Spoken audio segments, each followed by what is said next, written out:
So without further ado, I would like to introduce our first reader today. So Eric Rensberger is originally from Elkhart County in northern Indiana, but he's lived in southern Indiana, mostly in Bloomington, since 1974. His work has been published in numerous journals and anthologies, and his chapbooks include, amongst other titles, Letters, Standing Where Something Did, and Blank of Blanks. And he has indulged in more furtive forms of publication, such as posting poems anonymously on public kiosks, street lamp poles, and bulletin boards in restaurants.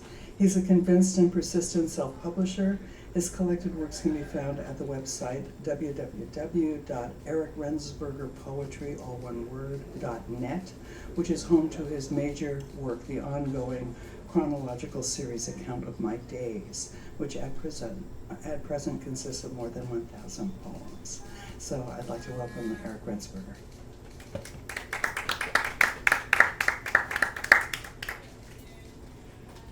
Thank you, Joan, for that lovely introduction that I wrote.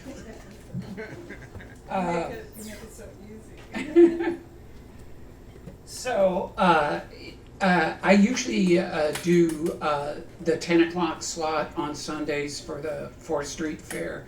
And so it gives me a chance once a year. I look back over the previous year and put together a compilation of kind of the main things that I like from the previous year. So that's what I'm going to be doing. This is, stuff that grows out of my experiences in the past year. So I want to remind everybody of what the past year has been like. A year ago this month, I mean, this is not general public knowledge, but I know. Sorry, Steve, I almost crushed your microphone there. Oh, it's So a very good friend of mine of many decades died a year ago this month. And I'm saying that because as I read through this, many of the poems refer to that, or a number of the poems refer to that in one way or another, so that will kind of help orient you. The other thing is, we've had the kind of disruptions in our civil life that we're, I suppose, all getting used to after several years of disruptions of our civil life. But in the middle of this past year, last winter, in January, we had, the most recent, sort of deadly surge of Omicron. So this is all to say, along with just kind of odd thoughts that pop into my head and nature stuff and things like that, what I'm going to read today is going to be kind of elegiac and maybe even full of lament, which makes me say, okay, this is my personal lamentations, but I want to connect it up with something that connects more to the human experience over time and space. So, of course, as you would think of doing, I went to my shelf and picked up the canonical lamentations of ancient Mesopotamia. These were written down about 3,000 years ago, but many of them exist in versions and have an oral history that goes much back much deeper in time. And they were performances of some sort, probably mixed word, dance, and music, probably, that were performed whenever a temple had to be torn down and reconstructed. And they sort of, the ground note of them, or the source of them, was just various historical disasters that had happened that were familiar to people who lived in Uruk and Ur and Babylonia and all those places. So I found this little passage in it that has the name of some deities, and so anybody who speaks ancient Sumerian, forgive me if I mispronounce the name of the gods. But it sort of gets into, maybe not a universal list of human disasters, but things that can go wrong in a civil society or personal life. So here we go. This is from the lamentation titled, "He Who Makes Decisions in the Council." The rising waters are indeed a flood. It destroys the mountain. The rising waters inside, it destroys the mountain.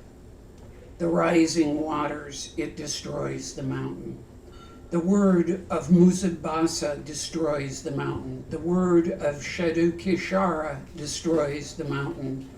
His word, which heavenward causes the heavens to tremble, his word, which earthward causes the earth to shake, his word, which he utters with his triumphs, his word, which the seed of Panunanki enhances, his word, which he utters with his triumph, his word, which Musabasa enhances, brings forth the waters over the wide land, delivers up mankind in war, and destroys the mountain.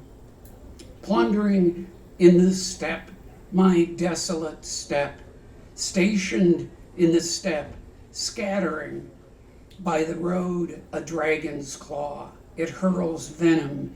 It places even the bearing mother under guard. Like resting oxen, none rise up. It places even the bearing mother under guard. The rising waters are indeed a flood. It destroys the mountain. The word of Musabasa destroys the mountain. The word of Shadukishara destroys the mountain. I'm going to borrow that for the next Professor so-and-so destroyed the mountain. Yes, it turns out things falling apart is an ancient theme in human history, so we're in good company, sort of. So then I'm going to shift, as a friend of mine likes to say, I'm going to go from the sublime to the ridiculous. I'm going to shift to my stuff. And this first one, starts out where I said it was going to start out. Goodbye. I go outside, build a small fire, sit close enough to it, the sweat runs down off my face. I don't cry, not once. I think about you, but I don't cry, not once. The fire falls apart, the embers crumble, the smoke goes up to heaven. The world is so old sometimes, and we just stay so young it hurts. And then continuing the same thing, this next one is called Same to You, and I need to tell you two things in order for you to properly understand what I'm about to say. In this poem, the pronouns are kind of flipped around. So when I say you, I mean me. And when I say I mean the other person. This is a fantasy of the deceased person speaking to me after the fact. And then the second thing is the individual in question, my very good friend, lovely individual, was a huge cigarette smoker, but that wasn't what took her. She had a cough. She had a very distinctive smoker's cough, but her lungs were fine, her heart was fine. She also had like some chronic pain issues towards the end of her life, which troubled her for several years and caused doctors to give her heavy loads of dangerous stuff to fend off the pain. But that wasn't what took her. It was actually a form of dementia that just did a very slow, cruel job. So this is a conversation, I imagine. Same to you. What I actually said was, here's to the rhythms of a long life. Have, don't have, don't have. But it sounded like I was coughing. That was your error. You mistook celebration for distress and waited for me to stop instead of joining in. Having and losing are the same thing, really. Cigarettes, flowers, fentanyl, intentness of every look. I had them, and now I don't. I don't have anything. It's the same for you. Stop hanging on to things so hard. You'll only give yourself problems. Pardon my cough. I have to leave. And then this next one kind of continue those events from a year ago. It's about me keeping a promise to destroy some documents. Sacrifice, sacrilege. All the sullen documents go up in flames. I keep stirring the burn till the papers and light cardboard folders make a bed of airlight ash scraps, layers curling away from each other in the heat of the fire. Standing next to it, I think of sacrifice. All those years caught up in words pinned to the page the flames are eating. Years of memories given over to a God who makes of them ceaseless change and smoke. It is a sin to burn words on paper, no matter what they record. A sin I own as mine. The sheaves of paper curl as they become sheaves of ashes. Now they are paper so fine only a ghost could write on it.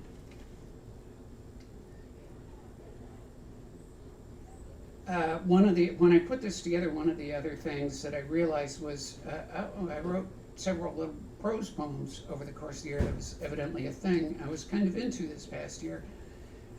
And I just want to say, when I write a prose poem, I actually mean just a little paragraph, like that is my form, a paragraph. This is called Memory of Some of Our Meals. It's October plus a week, and today I'm thinking back to those nights it seemed we lived on talk more than on the food. Chicken with homemade noodles dropped on a bed of mashed potatoes. I remember that. Dessert could be anything sweet, maybe pie or a cobbler made of whatever fruit was available. Sooner or later, there was no more room in my belly for food, but our appetite for conversation seemed inexhaustible. I was sure the talk could go on all night, so it was necessary to cut it off when I got to feeling so tired I could drop. Then the goodbyes started, the lingering at the door. I thought, I just want this to end so I can go home. I remember that too. Hand on the knob, not being able to stop talking.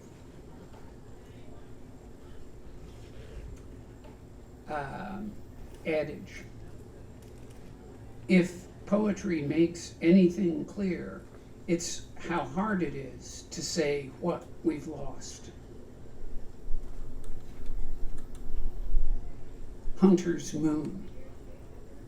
3 nights running, the full moon overwhelms all else lying east, when its complete body has risen to place itself just above the horizon, as if a triumph to be celebrated ever after has been announced. October 20, 2021, evening.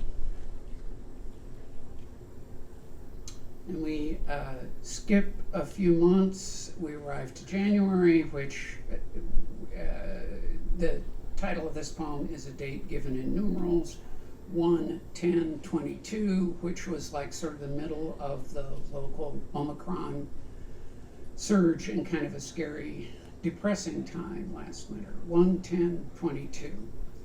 A slightly, excuse me, a slightly nervous walk before sundown while thinking hard about what may come next.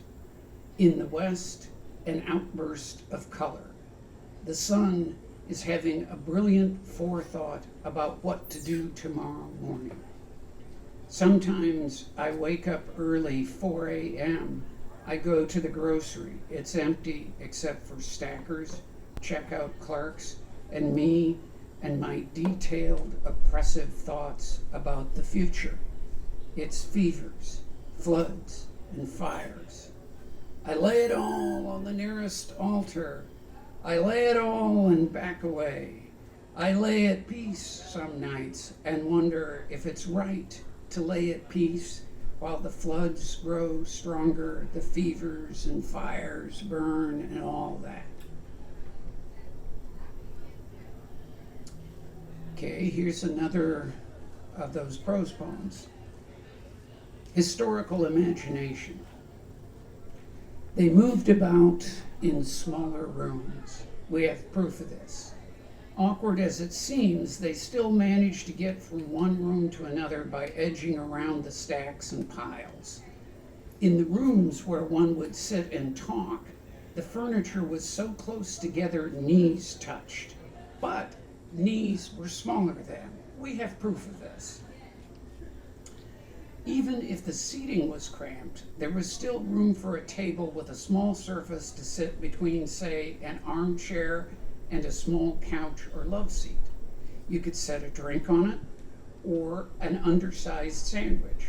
Perhaps even something you pulled out of your pocket, because pockets were bigger then, and we carried in them things that nowadays we would leave at home. We have proof of this. So, out of the pocket comes an antler inset with obsidian flakes along the outer edge. It could be laid across the knees where they touch. So much easier to stay here talking with each other than to get up and edge our way out, edging not just the piles this time, but each other as well. But it might be worth it just to get out of the rooms, pass through a final door, and stand outside breathing. To be done with small rooms for once. We have proof of this.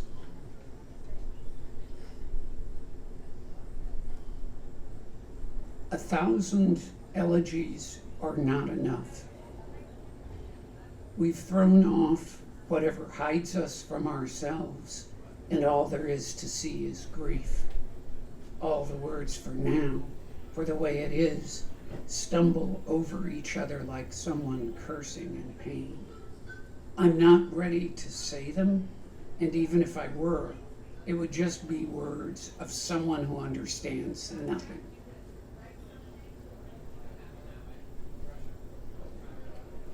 And this next one is called Words. It's in 2 parts. 1, a dictionary of badly named things. Almost useless, but for the momentous impulse it inspires to search the words for better things they could be about. A dictionary whose lack of reference disturbs no one, whose pages are the great plain across which words stir like grasses. A dictionary with no definition of accurate. A dictionary to be set aside in service of a shared understanding. 2, I am trying to move you weighed down as you are by all the world, using my breath, only my breath. Wind helps the sail, sail moves the boat, and over them both a glaring sun so breathtaking the words for how it feels to be under it are out of reach.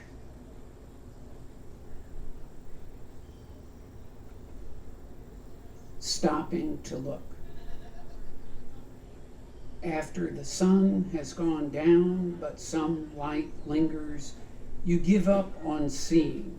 That's enough, you say, and move to go inside, just in time to see the last visible thing, bat's wing frantic against the unmoved sky.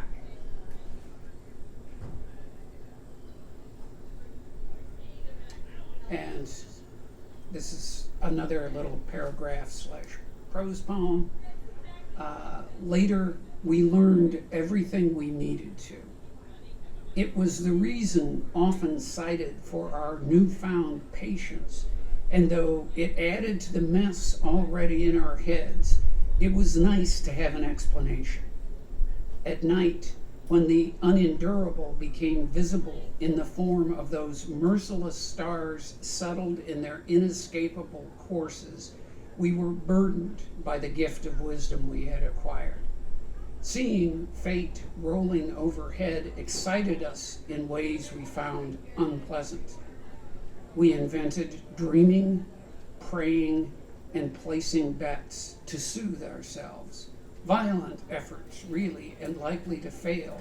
But once we had scrubbed the gum from our eyes and could see clearly, looking at it all made us regret everything but the attempt to undo knowledge.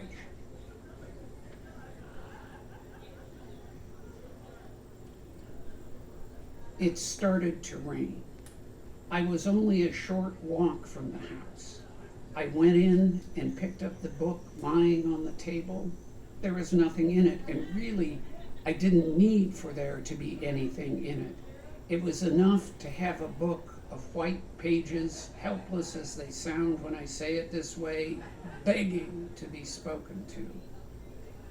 I have the book in my hands now, and the sound of rain in my ears. Today, it was in the 90s again, and it was like I'd known it forever. I was that familiar with it and its ways. And I thought for a minute about the burning sun and the steam-thickened air, and I wondered, am I made for this? Okay, I am a baby boomer, and in my bad generation, which has oppressed everybody that came before and after us, the literary nerds amongst us were often presented with a poem by the Ohio poet James Wright, beautiful little poem called A Blessing. And it was presented kind of as a model of how to do a sort of rural Midwestern surrealism. So this poem I'm about to read actually has nothing to do with that except the title. James Wright poem was called A Blessing. This one is called A Cursing. To ready my mouth for the next breath, I empty it of the curses I've saved up. And as they breeze away, I think of you. I bet you've cursed me too. And maybe the direction the wind carried yours carried them toward mine. Are they together now? My shoulders slump in the posture of resignation just thinking of it. In profile, I look like a question mark standing by itself without a question, so alone, detached from its mystery. Empty of curses, I take a breath and step into the shade to cool off. My innocence is no longer shy. It steps out to see through my eyes. And I've got just a few more to read. This is the last prose poem in this little compilation series thing. It's called Reading Myself. The journal entry from 11 months and some days ago. After the rain stopped, I stepped outside for just a minute or two and listened to the first mile or so of a truck going away from me down the road.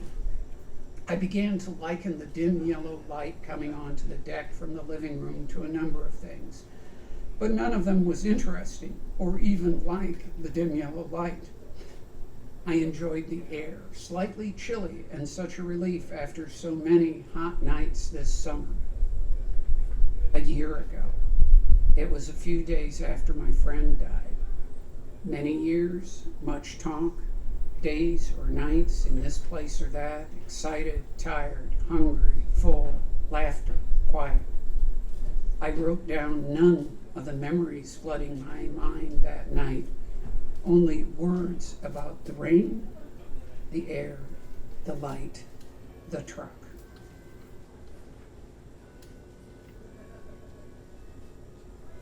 Summer day decades ago.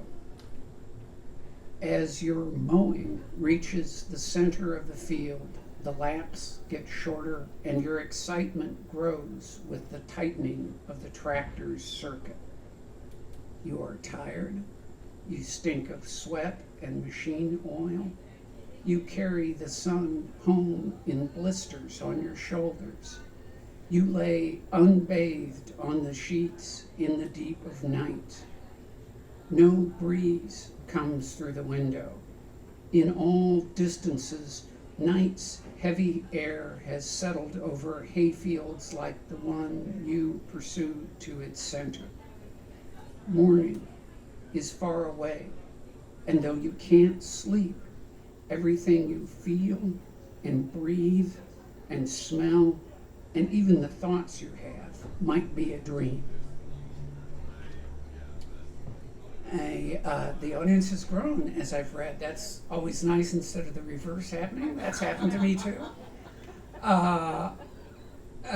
This is the last poem, and my birthday is on August 25th.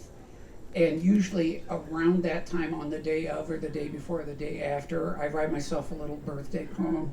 So this is this year's birthday poem. It's actually written the day before, 8/24/22. As they curve back to point at my birth, the stars seem to creak, settling in place. But that sound could be tree frogs, maniacal to the end. This is the hard, dry side of summer. Feeling the night air come into me, I think, there is little now between me and my beginning.